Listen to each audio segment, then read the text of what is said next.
Hola! My name is Tony Levi-Clausen, and in this video I'm going to share tips on shooting product photography and B-roll at home. Okay, I might have said home, I meant home studio, because my setup is fairly basic, but the one thing that kind of is like a photo studio thing is this backdrop holder and there. But I have created on smaller setups like this foam thing here. And if you just have a one color wall, like that white wall over here, the same principle goes that I'm going to show you, just to be clear. And as a bonus, I'm doing my very first collab, like ever. I got to partner up with fellow YouTuber and filmmaker Benett Graezer. Graezer? Benett Graezer. He lives in Switzerland and makes awesome content about filmmaking, like shooting cinematic videos using an iPhone and a gimbal. First off, Benett is gonna share some of his insights into creating super duper product shots. Oh, my turn? Shit. Thanks, Tony. It's a pleasure to be on your channel. So we all have different styles of creating a product video. Here is an example of a product video I shot at home. Ready for that?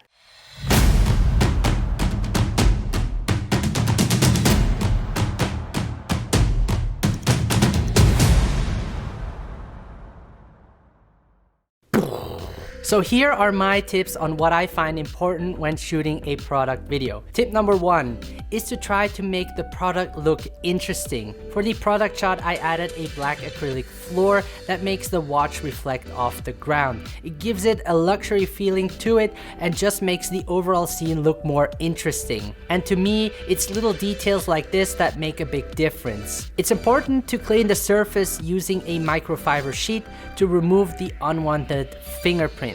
I built out the rest of the set by adding some coffee beans, which I thought would match great with the golden color of the watch and adds more depth to the scene. There are really no rules to this. You have to try and test out to see what works for the product. Just remember that the scenery will reflect the product's message. Tip number 2 is to use proper lighting. It's important to have a soft light by adding a diffuser and getting it as close as possible to the product so that the light is nice and spread out. To isolate the product more, I added a honeycomb over the diffuser. For my second light, I included an aperture M9 to light for the reflections and to make it a little bit brighter. It was kind of hard to light this product because sometimes the light would reflect on the glass of the watch, so I had to work around it to find a good reflection.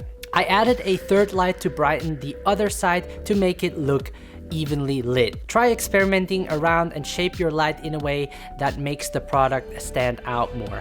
For my last tip, tip number 3 is to add movement to the product. Under the platform, I added a motorized turntable that allows the product to rotate smoothly. You can also buy a cheap turntable in IKEA if you are on a budget. For the smooth push in and slide shot, I used the iFootage Shark slider. It's important to try to get as many different shots as possible to have more option in post. Everything was shot on the Sony a7 III in 4K, 25 frames per second and 1080p 50 frames per second using the Sony 24-105 f4. If you shoot in 4K, you have the option to do some digital push-in or moves and speed wraps. I believe that it's easier to shoot videos of people than of products because a product doesn't move, it doesn't show any emotion, in fact it doesn't do anything, and your job as a filmmaker is to make the product come to life. So these were my tips. Back to you, Tony. Thank you, Benett, for those insights. First off, let me just say, these tips are my own preferences. They won't apply to every creator and every setup out there, but I personally have found them to help me quite a bit when producing both personal and commercial work.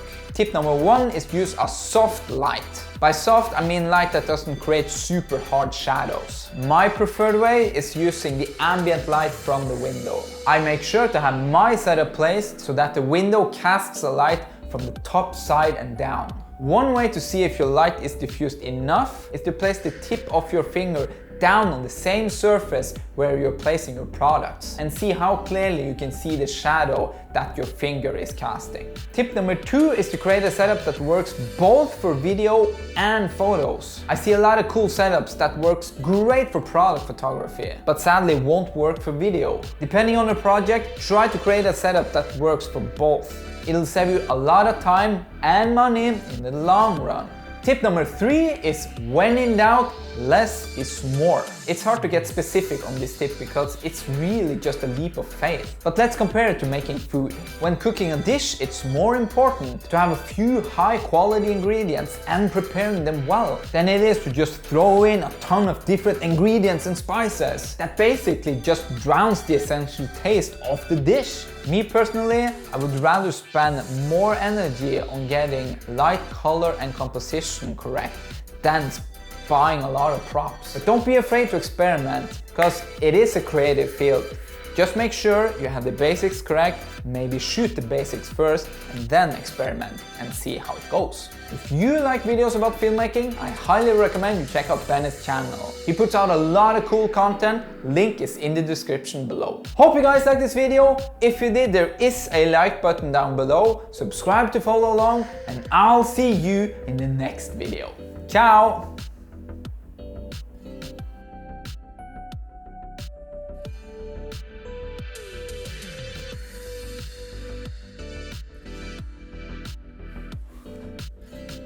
Blah blah blah blah, blah blah blah blah, blah blah blah, blah blah blah. This is just a reenactment to show me, because I didn't actually shoot behind the scenes when I was doing the talking head.